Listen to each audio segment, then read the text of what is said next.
네. 이게 어떻게 보면 지금까지 안철수 후보가 얼마만큼 비호를 받았는가. 검증 공세를 피하고 있었고. 그런데 이제 여론조사에서 수위를 올라가니까 여기저기에서 이제 검증 들어가는데 정말 속수무책이었던 거죠.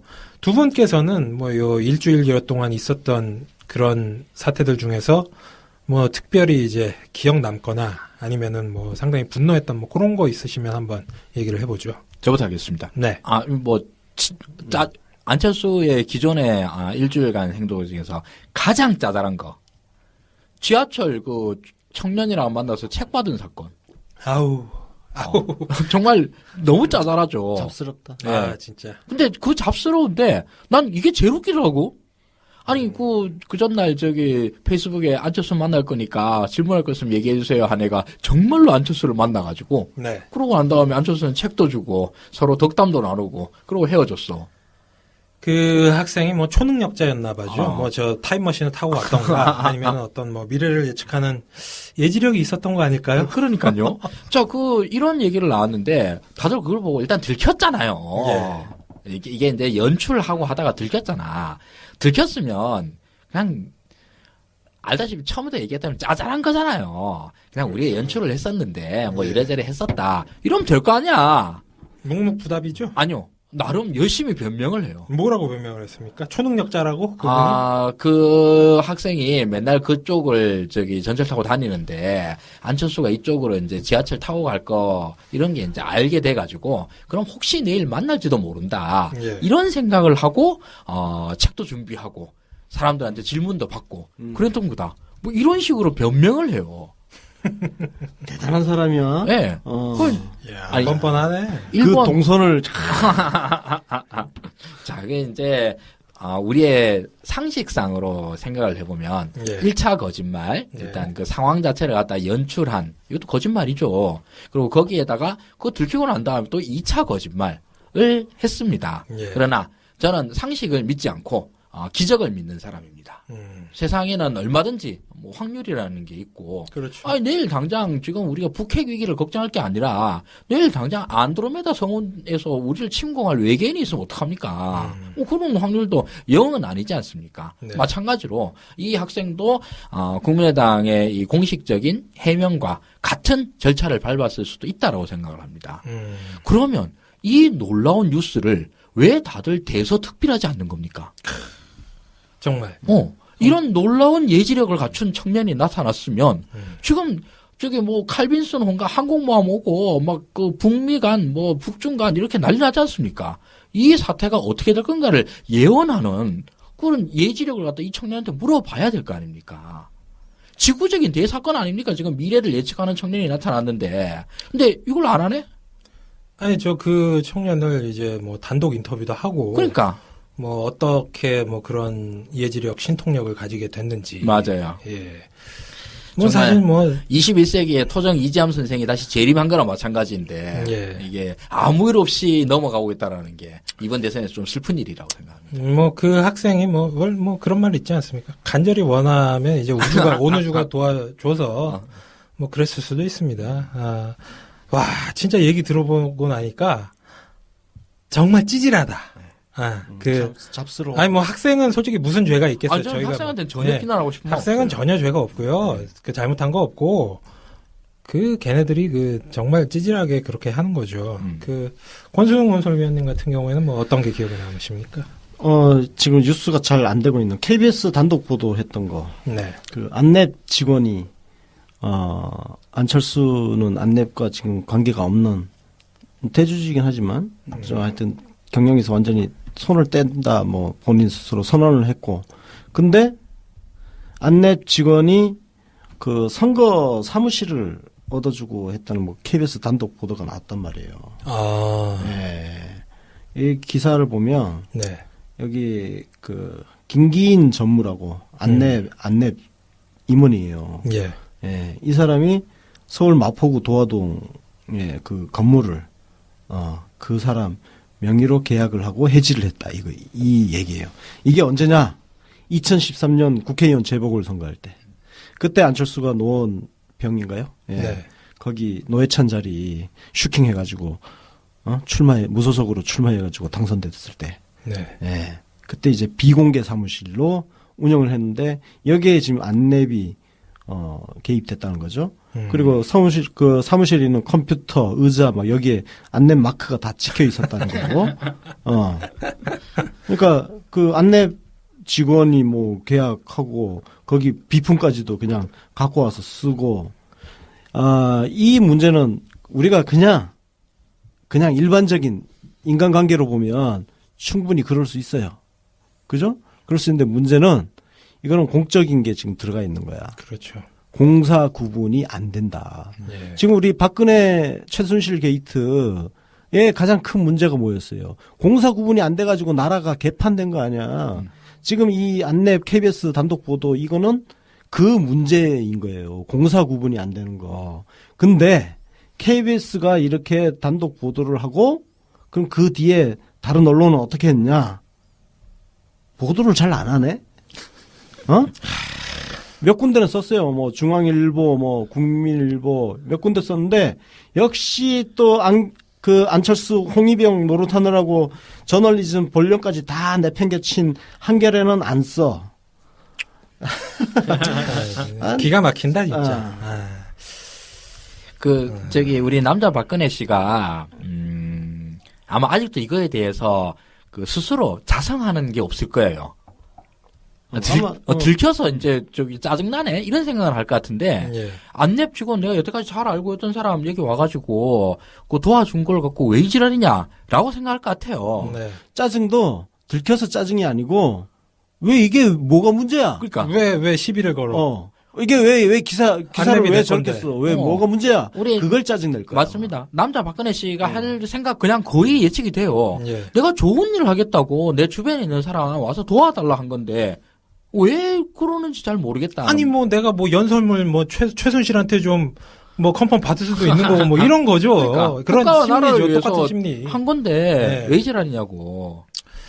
이게 이제 뭐 그 안철수의 입장에서 보면 뭐 이렇게 뭐 개인적인 그거일 수 있지만 안랩 예를 들어서 안랩 주식을 갖고 있다고 생각을 해봐요. 내가 이거는 저 회사의 배임이에요. 배임. 맞아요, 배임이에요. 네, 왜 회사 재산을 걷다가 꼬라박어? 그게 그 김전무의 사적인 돈이겠어요? 그 계약금이나 뭐 이런 게?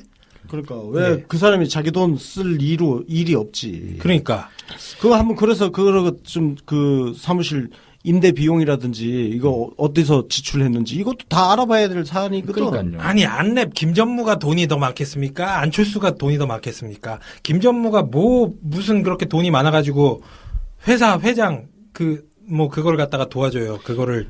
그러고 안철수 씨 당신 부자인 거 알아요. 그러고 부자들이 인색한 것도 알아요. 그런데 좀 작작 좀 합시다. 작작 그러니까. 좀. 그것도 당신 2012년도에 주식 팔아가지고 900억 먹었잖아. 900억. 현찰로 900억 있는 인간이 그 돈이 아까워가지고 안랩에 있는 의자 빼오고 비품 해가지고 그거 들고 오고 그거 렌탈하고 얼마 한다고. 참나. 그냥 자기 돈 쓰지. 그냥 자기 돈 써요. 아니 자기 돈 지가 지 돈 쓰니까 사람들 다 좋아하고 그러잖아. 국민의당 당사를 갖다가 안철수 사비로 썼다고 그러니까 사람 다 좋아하고 아이고 그래 이제 안철수 돈 좀 쓰는구나. 다들 좋아하잖아.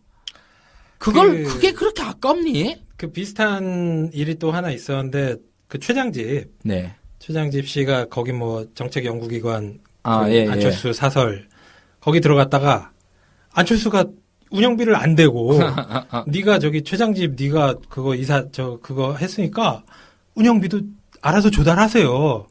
그러니까 그냥 뭐 불과 몇 달도 안 돼가지고 그냥 나 못하겠다 하고 뭐 때려치고 간 거 아닙니까? 그뿐만 아니라 그때 그 안철수 재단에 재단 이사장으로 가신 그 여성 원로 정치인 그분도 박모 여사님 그렇죠. 그분도 하다못해 차량 제공도 안 해가지고 어마어마하게 먼 거리를 갖다 지하철 타고 그 노인분이 왔다 갔다 하도록 몸도 편찮으신 분이 그렇게 하도록 만들었습니다. 야, 근데 안랩 얘기 나오니까 제가 그래도 언론사에 있을 때 증권부장도 하고 뭐 하여튼 그쪽으로 그 기자도 하고 해서 주가에 관심이 많은데 안랩 주가가 안철수의 시간이 시작되면서 하락하기 시작했어. 그것도 대폭락이 오늘 보니까 한 7%인 거 빠진 거 같은데. 오늘은 많이 빠졌고 4월 3일 4월 4일 이틀 연속 특히 4월 4일 날 엄청 빠졌네. 4월 4일이면 여러분 기억하시나요? 그때 양자 대결에서 막 1등 나오고 그랬던 시점이에요. 야, 이거 주식하는 사람들이 귀신 같아. 어? 그때 야, 이제 클라이막스 찍었다. 이제 안철수의 시간이 시작됐다. 그 주식 격언이 있어. 호재에 팔아라. 맞아요. 호재에 판 거야. 이럴 때 들어가면 그냥 바보 되는 거야. 그래서 그 뒤로 잠깐 반등이 그 다음날 반등이 일어나고 그러니까 4월 4일 날 37,200원 빠졌다가 그 다음날 반등으로 21,800원 올랐는데 그리고 지금 오늘하고 그러니까 오늘이 나흘째 지금 하락세야. 이거 주식 하는 사람들은 귀신같이 알아. 안철수의 시간이 끝나간다는 거는 지금 안랩 주식 시세가 말을 해주네. 네. 이러니 이제 그 똑똑하고 영리한 주갤럼 사람들도 이제 주식으로 돈 번 사람은 하나도 없는 거죠. 뭐 사실 이번 에피소드 주제가 안철수의 시간이 뭐 얼마만큼 지속이 될 것이냐, 아니면 뭐 지금 끝났느냐 그랬는데, 지금 뭐 이 스포일러를 해버리셨어, 그냥. 이 정답이야, 정답. 이게 그냥 정답이야. 그러게. 아니, 어떻게 안철수가 잘 나갈 건데, 주식이 이럴 수가 있어, 안랩이. 만약에 대통령이 될 것 같으면은, 계속 더 뛰어야지. 아유, 갑자기 김이 빠지네. 지금 사실, 예. 그냥 이거 안철수에 대한 호호를 다 버리고, 예. 그 다음에, 진짜 냉정한 모든 감정을 배제하고 냉정한 어떤 정치 분석가 평론가 이런 자세로 돌아오면 네. 사실 제가 좀 바람이 있어요. 예. 바람이 있는데 안철수는 버텨줬으면 좋겠어. 아, 그렇죠. 예. 그냥 중간에 울면서 또 후보 사퇴해가지고 아우, 골 때려지지. 반기문처럼 되면은 예. 안 돼. 그러니까 안 돼요. 최소한 선거 결과는 좀 보고 그러고 이제 미국 가시는 게 좋을 것 같아요. 저는 지금 안철수 후보도 네. 이게 사실 저희가 방송에서 물론 의견이 갈리는 부분도 있었지만 안철수 후보가 너무 폭락을 하게 되면 홍준표 만만치 않습니다. 그러니까요. 예. 왜냐면 거기는 진짜 그 유시민 작가 말 맞다나 나라를 팔아먹어도 지지할 35% 쪽수로 따지면 약 820만. 저희가 선관위 선거 통계를 분석을 해본 결과 콘크리트가 820만 표. 요게 있는 후보기 때문에 모르는 거예요. 안철수가 실제로 8%에서 35%까지 가는데 일주일 걸렸어요. 예, 그렇죠. 그 35%가 8% 가는데 다시 일주일 걸릴 수도 있어요. 그렇죠. 그럼 이제 남은 거는 홍준표랑 유승민밖에 없는데. 그렇죠. 결국은 그냥 홍준표한테 몰빵 되는 거고. 그거 좀 걱정되는 거죠, 사실. 지금 현재 전국은, 대선 국면은, 당연히 이제 문재인의 독주 국면이고요. 그 다음에 여러 후보들이 도전하고 있는 겁니다. 예. 근데 지금 다들 아시다시피 우리나라 대통령 선거는 상대다수 득표제이고요.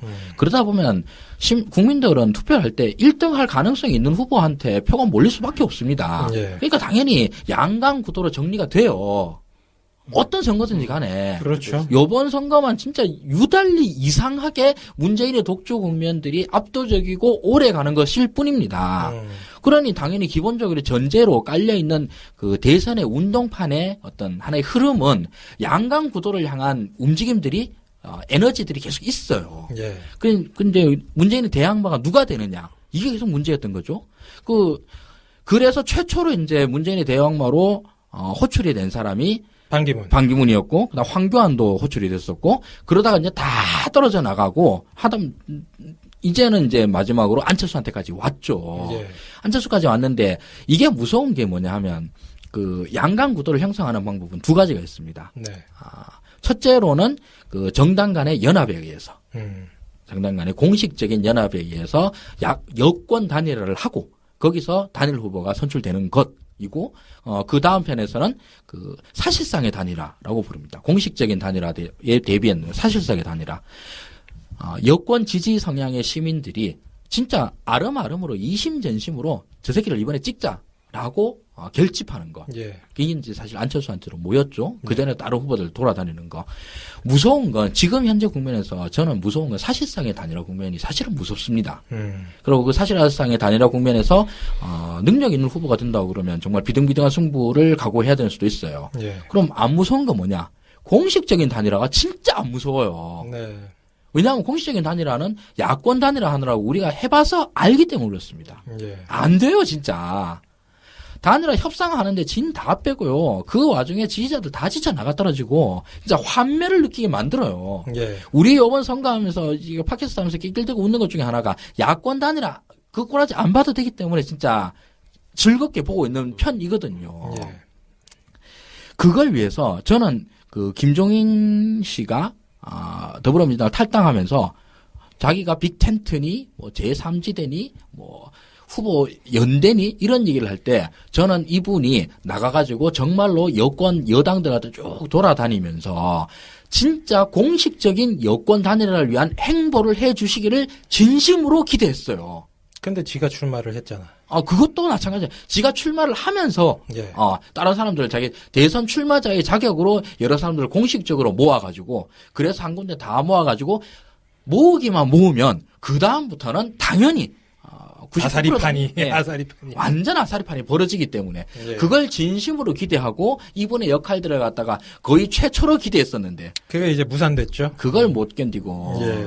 그래서 저희가 지난 에피소드에서는 이제 그 수류탄 표현도 썼었습니다. 김종인 할배가 이제 뭐 저쪽에 단일화 수류탄을 던질 수도 있다. 근데 이제 그 기대는 이제 물 건너갔고요. 그것도 네 맞아요. 지금 그 말씀하신 것 중에 그게 이제 사실 유권자에 의한 단일화인데 그게 이제 역대 선거마다 항상 이루어져 왔죠. 그 97년에 이인재 후보 같은 경우에도 지금 생각해보면 뭐 이인재 후보 20% 얻은 게 되게 많아 보이지만 사실 이인재 후보는 선거 기간 직전까지 이회창 후보와 거의 엎치락 뒤치락 하던 후보였습니다. 근데 막판에 이제 이 조중동이랑 그쪽에서 이제 정리를 한 거예요. 정리를 하고 심지어는 그때는 이제 이인재 후보 쪽 지지자들이 중앙일보, 조선일보 쪽 가가지고 막 화형식하고 그랬습니다. 원래 이제 우리 선거법에는 대선 선거일 며칠 전부터는 여론조사 공표가 안 되잖아요. 근데 당시에 조중동이 뭐 김대중, 이회창, 양강구도 속 뭐 이인재 추격 중 이런 식으로 판세를 갖다가 그냥 헤드라인으로 때려버리니까 그때 이인재 후보 쪽 입장에서는 완전 미칠 지경이었죠. 그게 지금 안철수 후보를 언론이랑 여론조사 기관이 푸시를 하는 거랑 똑같은 상황이었어요. 그래서 그때 당원들 데리고 조선일보 규탄 앞에 대회, 와서 예. 막 시위했잖아. 그러니까요. 시위했어요. 그때는 희생자가 이인재 후보였는데. 그래서 이인재가 진짜 조선일보한테 시위하는. 근데 지금도 마찬가지로 안철수 쪽 지지자들도 아마 곧 그 상황에 몰릴 겁니다. 그렇지. 원래는 지금 희생자는 이제 사실 홍준표 후보예요. 그렇지, 여태까지는 홍준표. 예, 여태까지는 홍준표 후보인데, 이게 뭐 앞으로 가면 또 모르는 거예요. 아니, 홍준표 입장에서는 진짜 지금 상황이 짜증나고 열받는 상황이야. 왜냐면 자기는 자기 그 당을 배신한 적이 없거든. 그러니까. 배신한 적이 없는데 자기한테 지금 이인재 포지션을 요구하는 거야. 요구받는 거야. 네, 맞아요. 그럼 너 제2의 이인재 되지 마라. 알아서 짜져라. 뭐 이런 상황인 거지? 그게 조선일보 김대중 씨가 칼럼으로 썼잖아요. 제목이 아주 화끈합니다. 문재인 아닌 것들의 연합. 그 문재인 아닌 것들의 연합으로 누가 되느냐? 그건 연합으로서 한 명만 선출하는 건데 여태까지는 안철수였어요. 홍준표가 아니라. 예. 근데 이게 애매한 게 사실 97년은 교통정리가 쉬웠던 게 어찌됐든 당시 집권 여당의 공식 후보는 이회창이었고 그렇죠. 예. 아무리 뭐 병역비리 이런 게 있어도 그 정통성이 이제 있었는데 요번에는 애매한 게 안철수가 무슨 저쪽에 있었던 사람도 아니고 애매한 거죠. 참. 2012년 생각해봐. 지금 안철수 뭐 검증할 필요 없어. 왜냐면은 그냥 2012년도에 그 보수 언론, 조중동을 비롯한 보수 언론이 썼던 기사만 다시 다 갖고 오면 돼. 저는 이거 아까 제가 농담처럼 문재인의 4대 게이트, 5대 게이트 그랬지만서도요. 그 안철수의 게이트로 하면 한 180 게이트쯤 될 겁니다, 아마. 108 번뇌처럼 뭐 108 게이트 뭐 108 게이트 이렇게 될 겁니다. 그러니까요. 지금 이게 불과 일주일 만에 이렇게 쏟아져 나왔는데 책 몇 권이야, 책 몇 권. 아직 대선 깁니다. 아직 3주 넘게 남았어요. 근데 계속 터진다고. 이게 여태까지 검증이 안 됐던 게 한꺼번에 후루룩 터지기 때문에 반면에 문재인 후보 같은 경우에는 지금 6년째 검증 당하고 있습니다. 그러니까요. 그러니까 하도 깔 게 없으니까 5년 전에 이미 다 해결된 사안 5년 전도 아니야. 거의 10년 전이죠. 문준용 10년 씨 전이죠. 같은 경우에는 문재인 10년 전이죠. 그때 뭐 다 이명박 정권 하에서 결론이 났던 사안이고 아니, 나 이게 또 이 얘기하니까 갑자기 막 올라 막 또 올라. 오른 게 생기는데 네. 안철수가 국민의당 대선 후보 딱 되고 나서 그랬잖아. 문재인의 시간이 가고 안철수의 시간이 시작됐다고. 그래서 내가 페북에다가 안철수의 시간, 안철수 검증의 시간이 시작됐다. 근데 문제는 그때부터 이제 검증이 시작된 건데 그때 경향신문에서 사설을 정책 네거티브 하지 말고 정책 경쟁이야. 아니 이때까지 문재인은 검증을 받았는데 이제 안철수 검증을 해야 되는데 네거티브로 몰아버리네? 아니 씨발 격투기 하는데 11라운드까지 지네들이 졸라게 주먹 날려놓고 12라운드 돼가지고 이제 우리가 때리려고 그러니까 폭력은 나빠. 뭐 이런 식인 거예요. 어처구니가 없는 그리고 거지. 그 검증에 대해서 네거티브라는 굉장히 네거티브한 딱지를 딱 붙여놓고 이전 투구. 네, 맞아요. 그래서 이 뭐 대선 선거가 뭐라고 막 나 그 페북에 보면 그런 막 아유 선거판 더러워 어쩌고 하는 이런 진짜 못난 사람들 보고 있으면 우리 선비님들? 아니 원래 이건 당연한 거야. 이거는 소리 없는 전투예요. 당연 우리가 말로써 하는 전투야. 이 네거티브 전쟁에서 패배하면 트럼프 같은 대통령 만듭니다. 예. 아니 그리고 이거는 네거티브가 아니라 검증을 검증이야, 안 하면은 검증. 이건 검증의 의무예요. 당연한 거를 넘어서 의무인 게 우리가 박근혜를 대선 때 검증을 제대로 못 해가지고 지금 이 모양 이 꼴이 된 거예요 나라가. 그때 최순실, 최태민 이런 거 제대로 못 파헤치고 그래가지고 그때 언론 놈들이 입국 닫고 있고 그리고 새누리당의 김무성 지금 바른정당으로 싹 다 도망친 것들 김무성, 유승민 이런 것들이 그거 몰랐겠습니까? 특히 이명박 이거 다 알고 있으면서 딱 입차 닫고 있었던 거 아니야. 그러면서 국정원까지 다 동원시키고. 아니 뭐 이명박이야 뭐 그 당사자니까 뭐 그렇다 치고. 곧 이명박의 시간도 올 겁니다. 이명박의 네. 시간도 얼마 안 째깍째깍 돌아가고 있습니다. 그러니까 그 거꾸로 매달아도 저 시계는 가네요. 네거티브 이전 투구 싫어하는 우리 경향신문에 저도 제안 하나 말씀드릴게요. 너건 하지 마. 너건 하지 말고 너건 정책만 해. 정책 열심히 해. 나 안 말릴게. 정책 열심히 해. 네 하나 없다고 해서 뭐 큰일 안 생기니까 너가 하기만 해봐라. 네거티브니 나발이니 검증이니 이런 거 하기만 해봐라. 참 그러고 보니까 이번에 한겨레가 워낙에 아싸하게 진짜 막 빨개 벗고 난리를 치니까 상대적으로 경향이 뭐 이렇게 약간 큰 그래요. 문제가 없는 듯한. 상대적으로. 예. 근데 그렇다고 또 잘하고 있는 건 아니고 그냥 이제 좀 몸을 사리는 뭐 그런 느낌이 들긴 해요. 예. 아니야, 그거 자체가 굉장한 반칙이지. 예. 이제 안철수 검증의 시간이 시작됐는데 그때 네거티브 하지 말고 정책 경쟁하라. 이거는 그 검증을 하지 말라는 이야기잖아. 그러니까. 그거 자체가 반칙이지. 그래서 너가 제대로 능력이나 되면 우리도 정책이나 얘기하겠어요. 근데 니네들이 정책에 대해서 뭐 언제 얘기를 하고 언제 아니 관심을 어제 가졌다고. 단설 병설 나온 거 그것도 정책이잖아. 그게 정책이죠. 그 정책에 당연히 대해서 정책이죠. 누군 뭐 했는데 진짜. 예. 야, 그러면서 네거티브는 지들이 하더라. 무슨 네거티브인 줄 알아? 예. 저 10일인가? 그때 그 국군 기무사령부 출신 그 장군 출신들 영관급 출신들 22명이 문재인 지지 선언을 했어요. 예. 성명서. 대한민국 안보를 생각할 때 문재인이 안보 대통령으로 적합하다 해가지고 그 막 별 2개짜리 소장들부터 해가지고 지지 선언을 했단 말이야. 근데 경향신문이 이걸 까네? 왜냐면 뭐 정치적 중립성 운운하면서 아니 군대 제대한 사람이 정치적 중립 지켜야 되는 거야? 누구나 지켜라 이 새끼야. 무슨 현직 장성이 지지선. 그러면은 뭐 그러니까 현직 장성이 아니잖아. 예비역이잖아.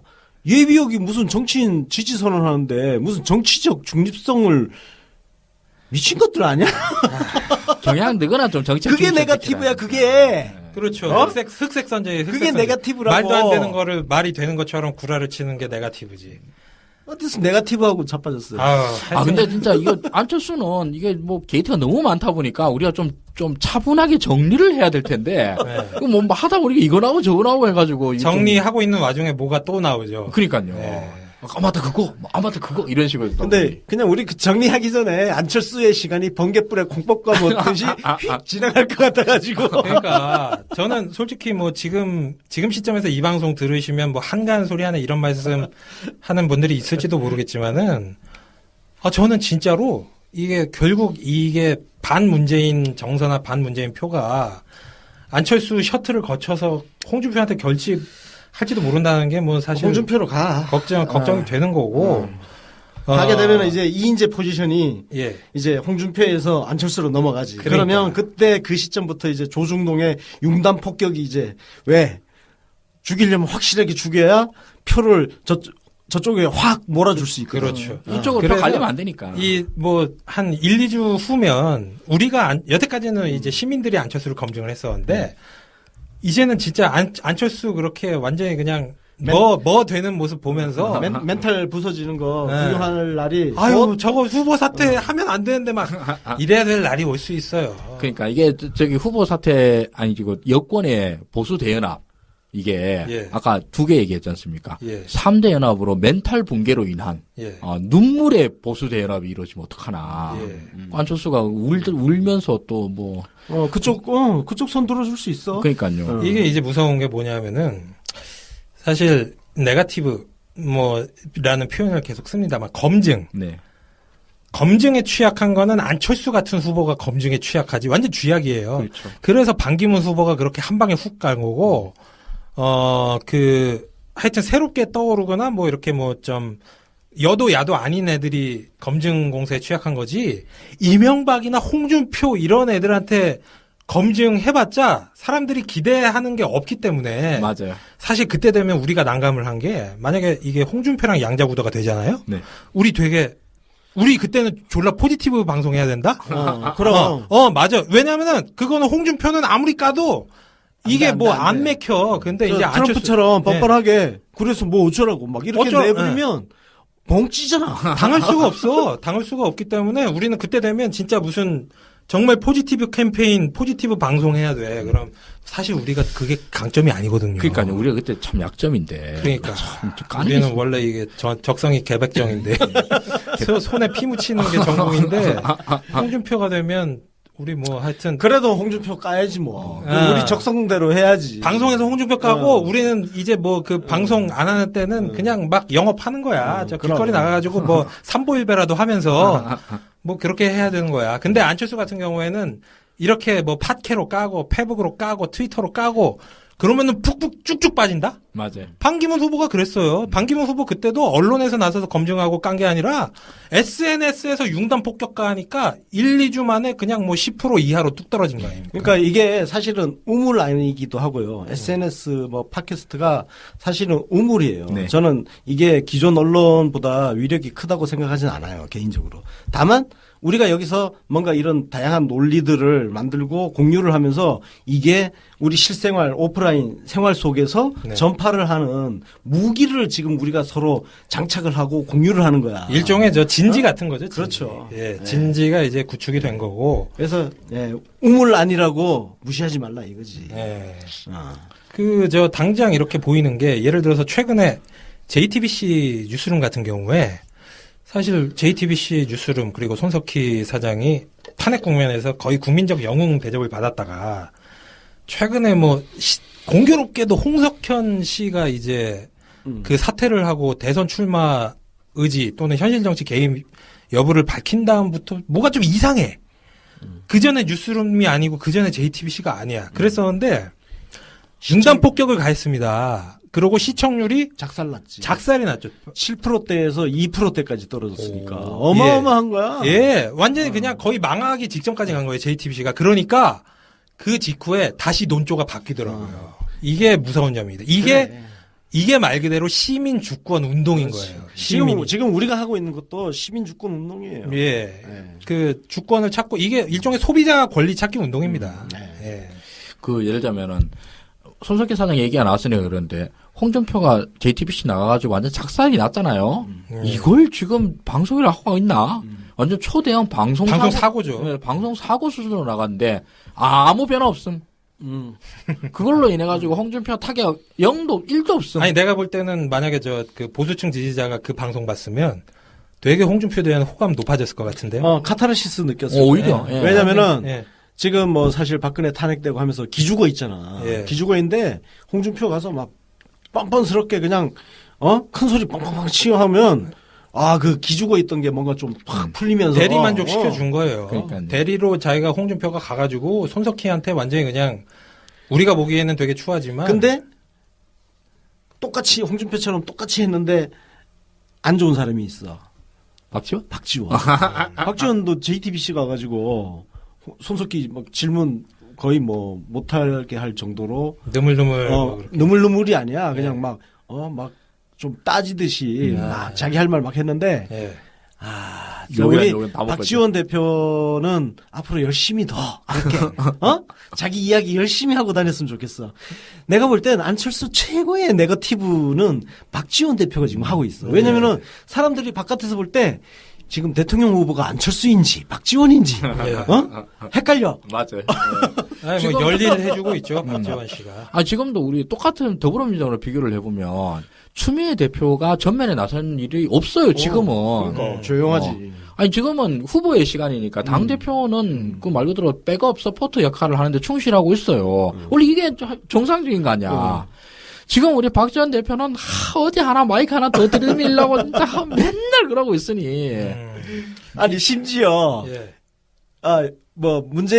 문재인은 다음 2022년 대선에서 자기랑 붙자 뭐 이런 얘기하고 하자고. 아유 그냥 파이팅이 넘치시고.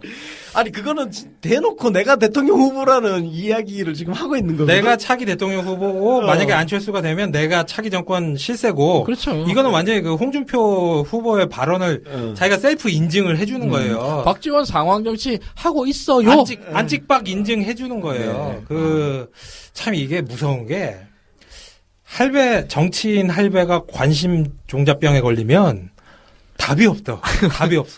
아니 그러니까 안철수는 지금 사실 바깥의 검증이 문제가 아니고 내부가 진짜 문제야. 국민의당 진짜 박지원 대표가 그렇게 막 설치고 다니니까 태클이 안 들어오겠냐고. 태클 들어온다니까. 그렇죠. 문병호가 태클 들어왔어. 문병호 박지원 대표 선대위 참여하지 말고 백의종군 해달라. 역시 간수 없는 감옥이야 여기. 역시 역시 바로 이렇게 훅 치고 들어오네.